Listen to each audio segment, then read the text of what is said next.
പുതിയ വീഡിയോയിലേക്ക് എല്ലാവർക്കും സ്വാഗതം. സർക്കാർ സർവീസിൽ കയറിയാൽ അഡ്വൈസ് കിട്ടുന്നത് മുതൽ പ്രൊബേഷൻ ഡിക്ലെയർ വരെയുള്ള കാര്യങ്ങളാണ് ഇന്നത്തെ വീഡിയോയിൽ ഞാൻ ഉൾപ്പെടുത്തിയിരിക്കുന്നത്. അഡ്വൈസ് പ്രൊഫൈലിൽ വന്നാൽ അപ്പോയിൻമെൻറ്റ് ലെറ്റർ കിട്ടുന്നവരെ കാത്തിരിക്കുക.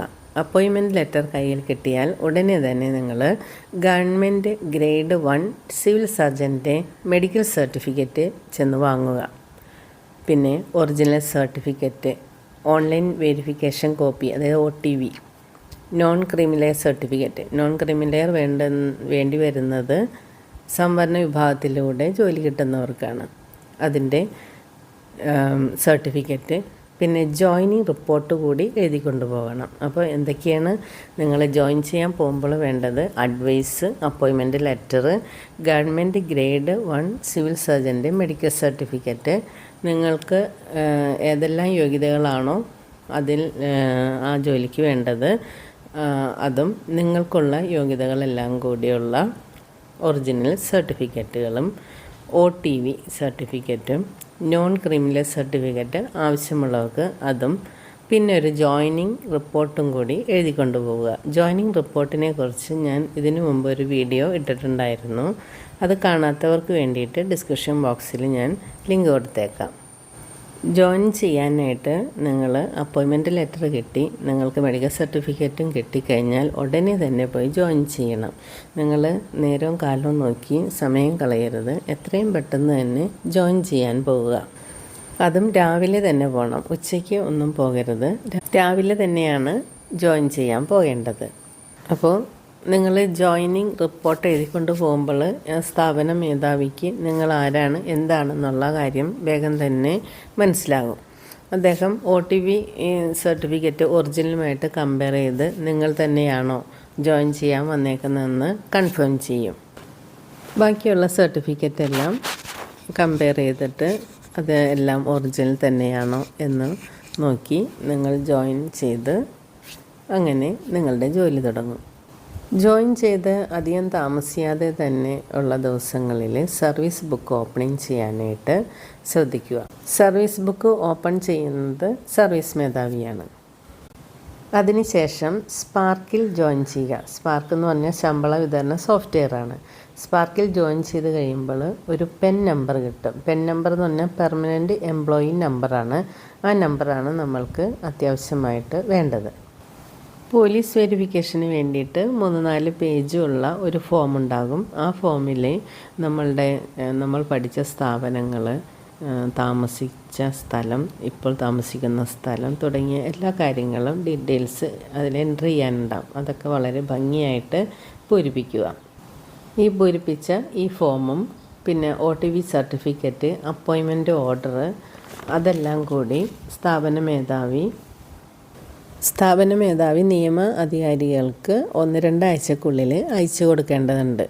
അങ്ങനെ കൊടുത്താൽ മാത്രമേ, അതായത് ഈ ഫോം പൂരിപ്പിച്ചത്, സർവീസ് ബുക്കിൻ്റെ കോപ്പി, അപ്പോയിൻമെൻറ്റ് ഓർഡറിൻ്റെ കോപ്പി, അഡ്വൈസ് മെമ്മോൻ്റെ കോപ്പി, OTV സർട്ടിഫിക്കറ്റിൻ്റെ ഒറിജിനൽ, മെഡിക്കൽ ഫിറ്റ്നസിൻ്റെ കോപ്പി, നോൺ ക്രീമിലിയർ കോപ്പി ആവശ്യമുള്ളവർ അങ്ങനെ ഇതെല്ലാം അറ്റസ്റ്റ് ചെയ്തിട്ട് സ്ഥാപന മേധാവി അപ്പോയിൻമെൻറ്റ് അതോറിറ്റിക്ക് ഒരു കവറിംഗ് ലെറ്റർ വെച്ചിട്ട് അയച്ചു കൊടുക്കണം.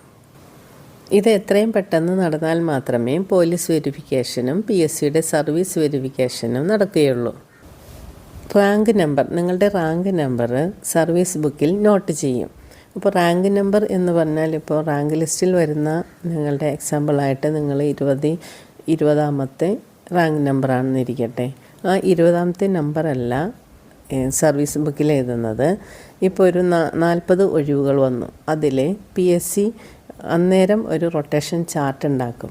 ആ rotation chart backward class, open competition, അങ്ങനെയുള്ള ഓരോ കാറ്റഗറി അനുസരിച്ചിട്ട് PSC റാങ്ക് ലിസ്റ്റ് തയ്യാറാക്കും. അതിൽ നിങ്ങൾക്ക് ആദ്യം റാങ്ക് ലിസ്റ്റിലുണ്ടാകുന്ന നമ്പറായിരിക്കില്ല. ഉദാഹരണത്തിന് ഒരു ഉദ്യോഗാർത്ഥിക്ക് 25ാമത്തെ റാങ്ക് നമ്പറാണ് റാങ്ക് ലിസ്റ്റിലുള്ളതെന്ന് വിചാരിക്കുക. ഒരു 50 ഒഴിവുകൾ വന്നു. അതിൽ 1 മുതൽ 50 വരെ അവർ റാങ്ക് നമ്പർ ഉണ്ടാക്കി. അങ്ങനെയാണ് അപ്പോയിൻമെൻറ്റ് ലെറ്റർ അയക്കുന്നത്. അതിൽ ചിലപ്പോൾ നിങ്ങളുടെ റാങ്ക് നമ്പർ 40ാമത്തെ ആകാം. അപ്പോൾ ആ നമ്പറാണ് സർവീസ് ബുക്കിൽ റാങ്ക് നമ്പർ എന്ന് പറഞ്ഞ് എഴുതുന്നത്. ഇത്രയും കാര്യങ്ങൾ അയച്ചു കൊടുത്താൽ നിയമന അധികാരി എല്ലാം പരിശോധിച്ചിട്ട് വെരിഫൈ ചെയ്ത് പോലീസ് വെരിഫിക്കേഷന് വേണ്ടിയിട്ട് അയച്ചു കൊടുക്കും. പിന്നെ OTVയും ബാക്കി കാര്യങ്ങളൊക്കെ കൂടി PSCക്ക് അയച്ചു കൊടുക്കും. PSC ഇതെല്ലാം പരിശോധിച്ചിട്ട് ആ ഉദ്യോഗാർത്ഥിയെ സർവീസ് വെരിഫിക്കേഷന് വേണ്ടിയിട്ട് വിളിക്കും.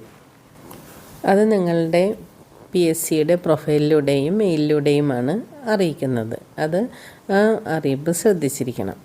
PSCയുടെ സർവീസ് വെരിഫിക്കേഷന് ഉദ്യോഗാർത്ഥിക്ക് നേരിട്ട് പോകണം. ഈ 2 വെരിഫിക്കേഷനും കഴിഞ്ഞാൽ നമ്മളെ സർവീസിൽ റെഗുലറൈസ് ചെയ്ത് ഉത്തരവിറക്കും. റെഗുലറൈസ് ചെയ്യുന്ന ഉത്തരവ് ഇറക്കുന്നത് ഈ 2 വെരിഫിക്കേഷനും കഴിയുമ്പോഴാണ്. ഒന്ന് PSCയുടെ സർവീസ് വെരിഫിക്കേഷൻ, മറ്റൊന്ന് പോലീസ് വെരിഫിക്കേഷൻ. നിങ്ങളെ സർവീസിൽ റെഗുലറൈസ് ചെയ്ത് എന്നുള്ള ഒരു ഉത്തരവ് ഇറക്കുമ്പോൾ അതിനൊരു നമ്പർ ഉണ്ടാവും. അതാണ് ഉത്തരവ് നമ്പർ. സർവീസ് ബുക്കിൽ അത് എൻ്റർ ചെയ്യും.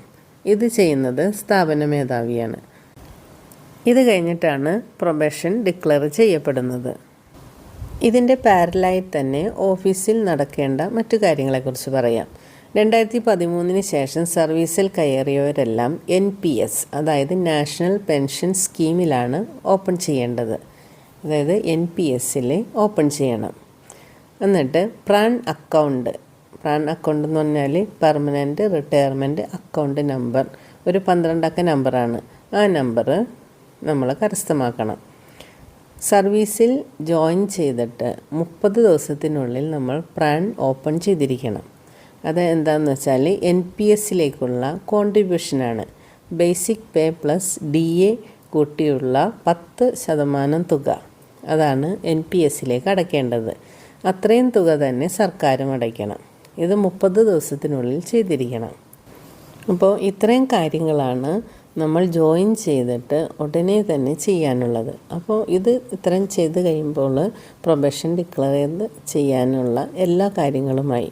അങ്ങനെയാണ് പ്രൊബേഷൻ ഡിക്ലെയറായി നമ്മൾ ഓക്കെ ആയി മാറുന്നത്. അപ്പോൾ ഇനി മറ്റൊരു വീഡിയോയുമായിട്ട് ഞാൻ വേഗം തന്നെ വരാം. Thank you for watching.